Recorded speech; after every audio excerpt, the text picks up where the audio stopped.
Hello. All right. Today we are going to do lesson 2 of Pale Mail. It is going to be pages 38 through 47. Our essential question is the same as last time. It is how do readers infer relationships and interactions in text?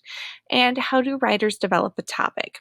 So same as last time. If you don't remember what it was, go back to the last lesson of Pale Mail and I gave you a little bit of information about what those questions were.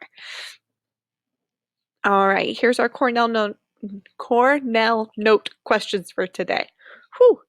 Number 1, why did the building management remove the hawk's nest? What inference can you draw regarding the residents' feelings about this event? What is the main idea of the 2 paragraphs on page 42? So I'm going to write down page 42. That way I know as a good reader to stop and look at those 2 paragraphs. What key details support the main idea? Include text evidence. Make sure you support your answer. What specific events are described on pages 44 and 45? So again, I'm writing down page 44 and page 45 so I can stop and answer that question. All right, number 4. Based on the events from page 44 and 45, what can you infer about the meaning of the word fledgling? And then last but definitely not least, your summary, which is what? 5 to 8 sentences, big events from the story, complete sentences, proper capitalization, and punctuation. I know that's something that we're struggling with for some reason. I'm pretty sure you guys were doing awesome with that in the classroom, but now that we are living in the computer, we have forgotten capitalization and periods. So make sure you capitalize pale mail because it's a proper noun. It's the name of a bird. All right, so let's go ahead and get started. As spring progressed, Pale Mail and his mate took turns sitting on 3 eggs, ignoring window washers and wailing fire trucks and honking horns below. They sat and they sat. The birds watched and waited. The eggs should have hatched by late April or early May. Finally, in June, it became obvious that the eggs were not going to hatch. The Hawks' small fan club was disappointed. But later in June, their sadness turned to shock when they discovered that the building management of 927 Fifth Avenue had removed the nest. Residents had complained about bird droppings, feathers, and the remains of dead animals, sometimes falling to the sidewalk in front of their building. The wealthy New Yorkers who lived there did not consider these messy hawks to be the kind of neighbors they wanted. Some hawk experts thought that Pale Mail would find a new nest site, but Pale Mail would not be evicted. He and his mate returned in the spring and built a new nest exactly where the old one had been. This time, the building management left it alone, thanks to a stern warning from the U.S. Fish and Wildlife Service threatening substantial fines. Hawks were protected under the Migratory Bird Treaty Act of 1918. Destroying their nest was a serious violation. And a year later, in April 1995, the hawk's perseverance was rewarded. 3 fluffy white chicks were born in New York City. The hawk watchers of Central Park were ecstatic. From early morning until nightfall, they gathered around the model boat pond to get the best view of the nest. They watched Mom and Dad hawk tend their babies and talked about the chicks like proud new aunts and uncles. New Yorkers on their way to work or out for a stroll wondered what celebrity these people could be spying on with their binoculars and telescopes. The enthusiastic hawk hunters were always happy to point out the nest, and it was the rare person who was not surprised and delighted to discover a family of hawks making a home in the city. News of the hawks spread, and soon New Yorkers, who had never been bird watchers before, were spotted by the model boat pond to see what they could see. The Hawks were becoming Fifth Avenue's most admired celebrities.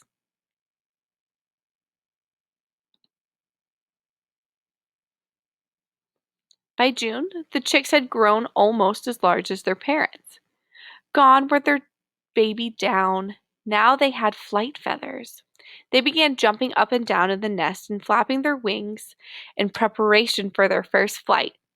In the wild, their nest would have been in a tree with branches to hop down to until they got the hang of flying. The birders were worried. Would these city hawks survive that scary first flight with nothing but cement and asphalt below them? The first fledgling took off with a big hop, and they began flapping his wings madly like an oversized sparrow until he landed, awkwardly but safely, on the roof of an apartment building several blocks up Fifth Avenue. The fledgling spent the day half flying, half hopping from balcony to balcony until Pale Male gave his brave baby a first lesson in how to fly like a self-respecting hawk. The fledgling watched his father soar over the Metropolitan Museum of Art and circle back with with scarcely a flap of his wings. The novice caught on and proudly flapped slowly back to his nest, just in time for dinner. Within a few days, all three fledglings had abandoned their cramped nest for the trees of Central Park.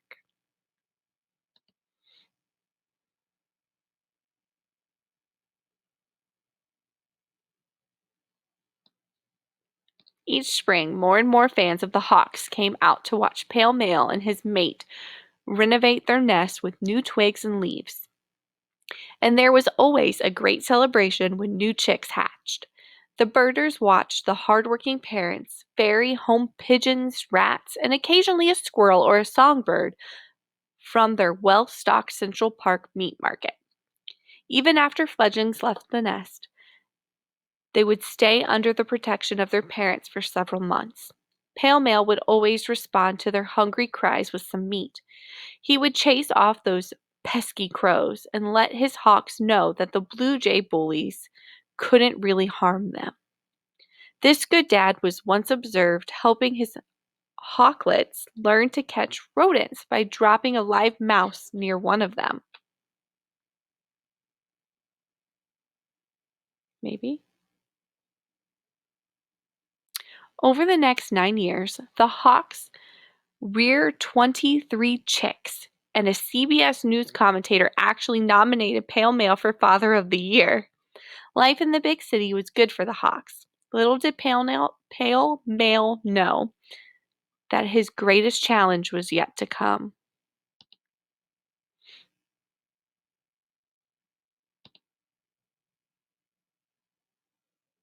In December 2004, the owners of 927th Fifth Avenue removed Pale Male's nest along with the anti-pigeon spikes that anchored it. Most of the tenants had been irked for years that they couldn't legally get rid of the hawks. Then in 2003, during a time when many conservation and wildlife laws were being relaxed by President George W. Bush's administration, the Migratory Bird Treaty had changed. It now permitted the destruction of nests as long as there were no birds or chicks in the nest. Hawks lay their eggs in March and the chicks fledged in June. In December, Pale Male's nest was empty. The owners of the hawk building were quick to take advantage of the new law. All of New York heard about it in a flash. Television newscasters told all of America. The news traveled abroad in Japan, French, Arabic, and other languages. New Yorkers and nature lovers everywhere were stunned. Taking down the nest seemed like such a heartless act coming from people living in their own well-feathered nest.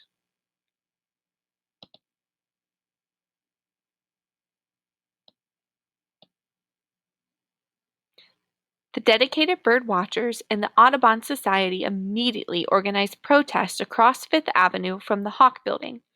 Every day, more and more people joined the chorus chanting, "Bring back the nest! Bring back the spikes! Shame, shame!" Two protesters dressed as birds urged cars on Fifth Avenue to honk for hawks. Taxis, cars, and city buses honked. Trucks let out ear-piercing blasts of their air horn. Even fire trucks let loose their sirens. Pale male circled high above the protesters, silently watching.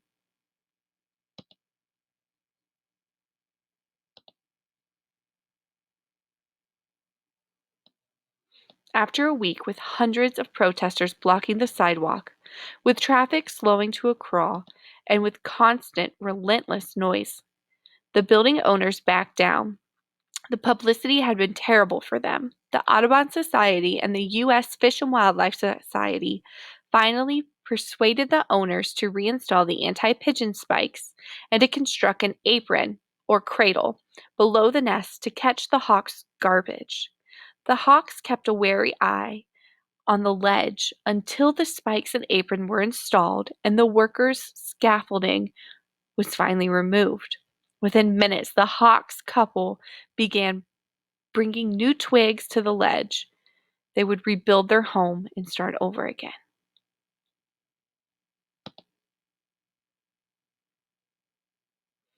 The red-tailed hawk had brought great joy to the people of New York, and now the people of New York returned the favor.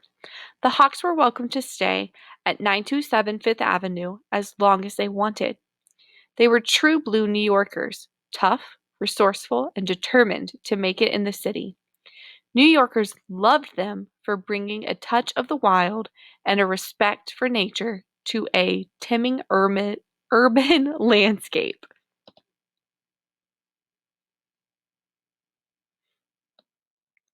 Pale Mail gave the city another gift as well. In the spring of 2005, some 15 blocks south, the Pale Mail's nest, another red tail and his mate set up housekeeping.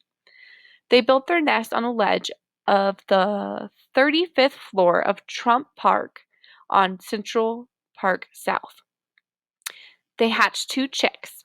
Bird watchers believe that this light-colored hawk, with a taste of high-rise apartments, is a son of Pale Mail. Junior is his name. And so the legacy of Pale Mail, the majestic hawk who is different, lives on. Long live Pale Mail!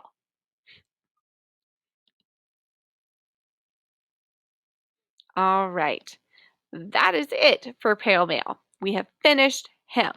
So here are your Cornell Note questions. You guys are going to finish this today. This should be Tuesday. On Wednesday, tomorrow, you're going to do a reading analysis. It's pretty straightforward. If you have questions, make sure you send a message to your teacher. I don't think I'm going to do a video on your reading analysis. It's pretty self-explanatory. I've had great time reading to you guys this year. I hope you guys are all staying safe and getting your work done. As always, if you have any questions, send me an email, message your teachers, whatever we can do to help you be successful. Don't forget GBED. Get better every single day, kiddos.